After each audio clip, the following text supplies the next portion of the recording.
তাই আমার দুটি প্রশ্ন। আল্লাহ সবকিছু জানেন, কেন তিনি সেরা গ্রন্থটি প্রথমেই দেননি প্রথম নবীকে, আর ঈশ্বর এত সময় নিলেন তার জ্ঞানের সেরাটা দিতে? আমার দ্বিতীয় প্রশ্ন এটার সাথে সম্পর্কিত, যদিও পবিত্র কোরআন লেখা হয়েছে 1400 বছর আগে, আর মানুষ পৃথিবীতে বসবাস করছে হাজার হাজার বছর আগে, তাই কেন অতি দয়ালু আল্লাহ তাদের সেরা জ্ঞানটা দেন না যা আমাদের দিয়েছেন 1400 বছর আগে? ধন্যবাদ সবাইকে। ভাই, আপনি প্রশ্ন করলেন খুবই প্রাসঙ্গিক প্রশ্ন, দুটো প্রশ্ন, একটা হচ্ছে আরেকটার উত্তর।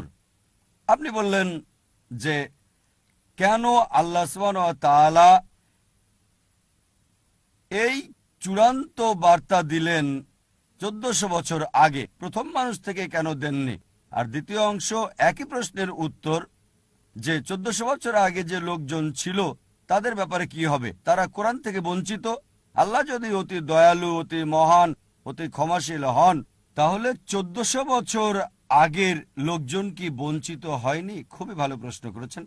আপনার প্রশ্নের উত্তরে বলছি, আমার ছেলে আমাকে বলল, আব্বা, বাবা, তুমি চাও আমি ডাক্তার হই, তাহলে কেন নার্সারিতে প্রথম শ্রেণীতে, দ্বিতীয় শ্রেণী, তারপরে স্কুল কলেজে ভর্তি করালে আমাকে বলো তো? সরাসরি মেডিকেল কলেজে ভর্তি করালে না কেন? যদি আমার ছেলেকে ডাক্তার বানাতে চাই আমি, সরাসরি তাকে মেডিকেল কলেজে ভর্তি করাতে হবে না। প্রথমে তার জন্য ক্ষেত্র তৈরি করতে হবে। প্রথমে সে প্রি প্রাইমারি স্কুলে যাবে, তারপর স্কুলে যাবে, স্ট্যান্ডার্ড 1, এভাবে স্কুল পাশ করবে, তারপর হাই স্কুলে যাবে, তারপর কলেজ যখন যোগ্যতা অর্জন করবে তখন মেডিকেল কলেজে যাবে সে। একইভাবে সর্বশক্তিমান আল্লাহ, যিনি অদৃশ্য জ্ঞানের মালিক, যার সকল কিছুর জ্ঞান আছে, মানব জাতির ব্যাপারে যিনি জানেন, তাই এটা বলা হয়েছে পবিত্র কোরআনে সূরা রাদ অধ্যায় নম্বর 13 আয়াত নম্বর 38। আল্লাহ বলেন, লিকুল্লি আজলিন কিতাব, কিতাব দেওয়া হয়েছে প্রত্যেক যুগে, প্রত্যেক সময়ে। কোরআনের 4টার নাম বলা হয়েছে, তাওরাত, জাবুর, ইনজিল এবং কোরআন। অনেক কিতাব নাজিল করা হয়েছে। প্রথম কিতাব নাজিল করেছেন কারণ সর্বশক্তিমান আল্লাহ জানতেন যে মানব জাতির আরো উন্নতি করতে হবে। যদি সেই সময় কোরআন নাজিল করতেন, সেই প্রথম সময়ে আমাদের আদি পিতা আদম আলাইহিস সালামের সময়, তিনি জানেন যে মানুষ এটা বহন করতে পারবে না। এ কারণে যে কিতাব কোরআনের আগে এসেছে, মানে ইনজিল, এখন হলো বাইবেল, যদিও আমরা বাইবেলকে ইনজিল বলে মনে করি না, তবে বাইবেলের কিছু অংশ হয়তো ঈশ্বরের বাণী। এটা বলা হয়েছে বাইবেলে গসপেল অফ জন অধ্যায় নম্বর 16 অনুচ্ছেদ 12 থেকে 14। যিশু আলাইহিস বলছেন, আমার অনেক কিছু বলার আছে, এখন তোমরা তা সহ্য করতে পারবে না। যখন সত্যের আত্মা আসবে, সে তোমাদের সত্যের পথ দেখাবে, তোমাদের আশার পথ দেখাবে, আমাকে সম্মানিত করবে। তা যিশু আলাইহিস জানতেন।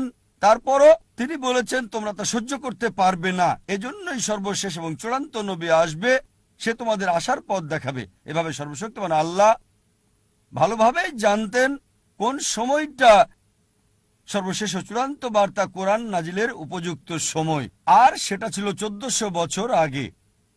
এবার আপনার দ্বিতীয় প্রশ্নে আসি, কোরআনের আগের লোকজনের কি হবে? তাদের ব্যাপারে বলি, আমার ছেলে যদি ক্লাস 1-এ পড়ে, তাকে মেডিকেল কলেজের প্রশ্নপত্র দেওয়া হবে না, ক্লাস 1-এর প্রশ্নই তাকে দেওয়া হবে। যদি হাই স্কুলে যায়, হাই স্কুলের প্রশ্নই তাকে দেওয়া হবে, তারপর জুনিয়র কলেজ। ঠিক একইভাবে সর্বশক্তিমান আল্লাহর মূল বার্তা সব গ্রন্থেই, সব কিতাবে, প্রথম থেকে শেষ কিতাব কোরআন পর্যন্ত একই, অর্থাৎ এক আল্লাহকে বিশ্বাস করতে হবে, একমাত্র তাঁরই ইবাদত করতে হবে। তাই সব নবীগণ, প্রথম নবী আদম আলাইহিস সালাম থেকে শুরু করে, তারপর নূহ, ইব্রাহিম, মুসা, ঈসা, মুহাম্মদ সাল্লাল্লাহু আলাইহি সাল্লাম, সবার মূল কথা একই, আল্লাহ সুবহানাহু ওয়া তাআলার একত্ববাদ, তাওহীদ সম্পর্কে। আশা করি উত্তরটা পেয়েছেন। ধন্যবাদ।